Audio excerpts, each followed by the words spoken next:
Thank you very much for that warm and kind introduction. And good afternoon to all of you gathered here today, excellencies, business leaders, and distinguished guests. It's a real pleasure to be here with you in Bali, just coming off from Sharm el Sheikh and the climate conference, where we're discussing similar and related issues and really looking at the role of the private sector. Of course, in Sharm it was about the climate crisis, mitigation, adaptation, resilience, but also really just about focusing on the sustainable development goals and the collective effort that we all need to put in place to move the world indeed forward. First, I'd also like to thank the B20 chair, Ms. Shinta Kamdani, and the entire team behind this massive effort around creating this opportunity for us to gather together. A little bit about the UN Global Compact. We are the world's largest sustainability organization for the private sector, working with the UN under the mandate to mobilize a cohort of responsible and sustainable businesses. It was really great to hear the previous speaker talk about the importance of integrity, credibility on the ESG front and around reporting, and I'll speak to that a little bit later. But I think the challenge before us now, ladies and gentlemen, is that now more than ever, the public and the world indeed is looking at the private sector, the business community, to provide leadership on some of the world's most pressing challenges. I'm sure CEOs in the room will agree with me that people and our customers and consumers are looking at more than what we do around the P&L.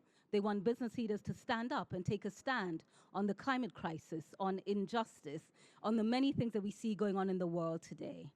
And in turn, we do see that businesses are increasingly stepping forward as positive change makers and adopting responsible business practices and sustainable development goals.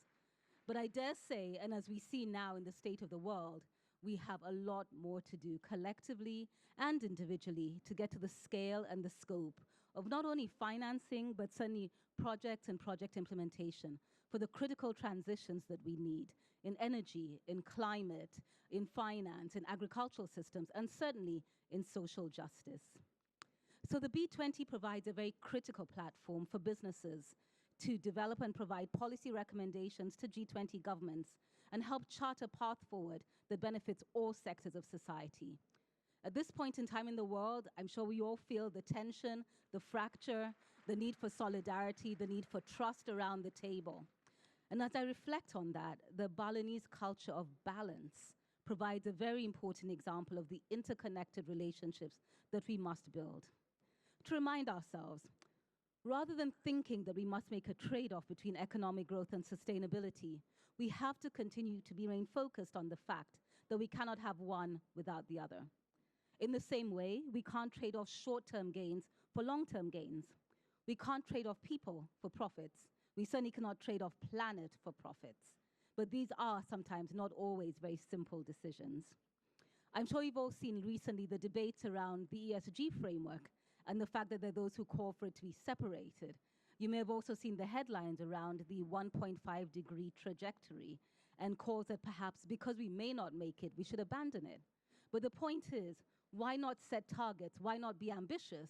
Why not really put all we can in to make sure that we can survive and that humanity can survive? As we gather here today, we know that the 2030 Agenda for Sustainable Development is at grave risk. We've all seen the 3 C's come together: climate change, COVID, and conflict, eroding the gains of development that have been made in the past. No matter where you sit in the world, we've been united by inflation, energy shocks, food shocks, havoc in both developed, emerging, and emerging economies. At the same time, speaking to business leaders, 2 key things seem to come up for them. The first is that now more than ever, business, politics, and geopolitics are interlinked. This means for CEOs that decision-making has become both more risky and more political. And again, we know that this poses unique challenges for business. Let me focus a little bit on climate and climate change. We all know that the climate crisis is truly upon us. In fact, the UN Secretary General said we're on a highway to hell, using very graphic descriptors in terms of the challenge ahead of us. This global crisis has taught us that business actually cannot act alone. Now more than ever, we need business to work in harmony with the private sector and other actors to be able to address this. So the private sector continues to play a critical role in reimagining what the future should be, but more importantly, I think, reimagining the social contract, reinforcing public trust, building transparent partnerships, and working in tandem with government and civil society.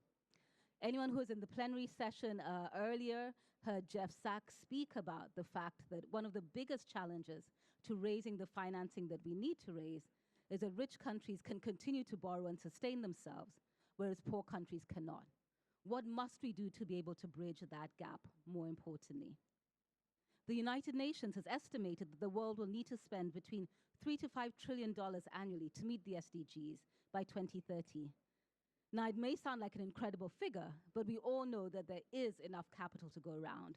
What we need to do is figure out how to channel that capital to SDG-related investments and projects.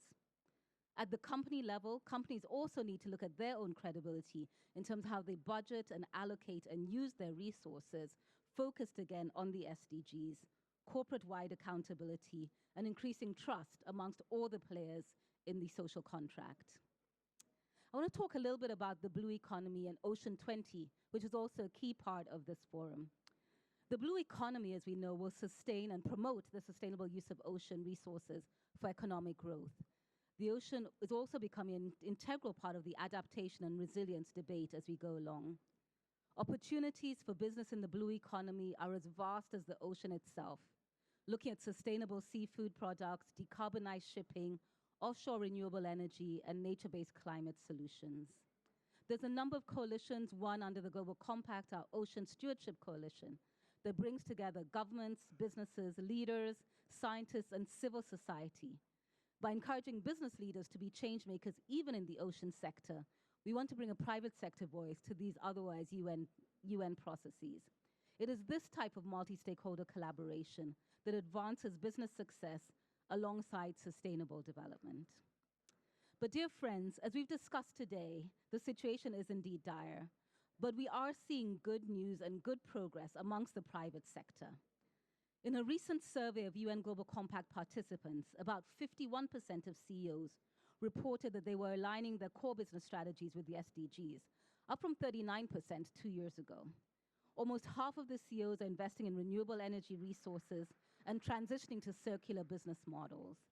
Here in Indonesia, and I'm very keen that I'll have the opportunity to interact with some of the business leaders here, the private sector, as we know, has been working very strongly to build back from the COVID-19 pandemic, looking at ways to be inclusive and focus on social needs. 73% of our Indonesian business partners report developing long-term strategic partnerships to build resilience. This is all vital to what we need to achieve. Let me talk a little bit about the importance of credibility, accountability, and integrity. There's a lot of global commitments and company-level commitments that we'll hear over time. We'll hear them in COP, we'll hear them at G20, we'll hear them above and beyond. What is most critical at this time in humanity is the credibility and the integrity around those commitments. So I urge all of us, as we develop corporate strategy, as we sit in huddles, in industry groups, as we sit and interact with business and governments, to ensure that our commitments, whatever they may be, are indeed accountable, credible, and grounded in integrity. Because I do believe, ladies and gentlemen, that's what we need to be able to move the world forward. We have the innovation, we have the technology, we have the partnerships, we certainly have the financing. And if you find the wherewithal to bring it all together, what's most important is that we can be accountable around everything that we do. Thank you so much for this opportunity to speak with you.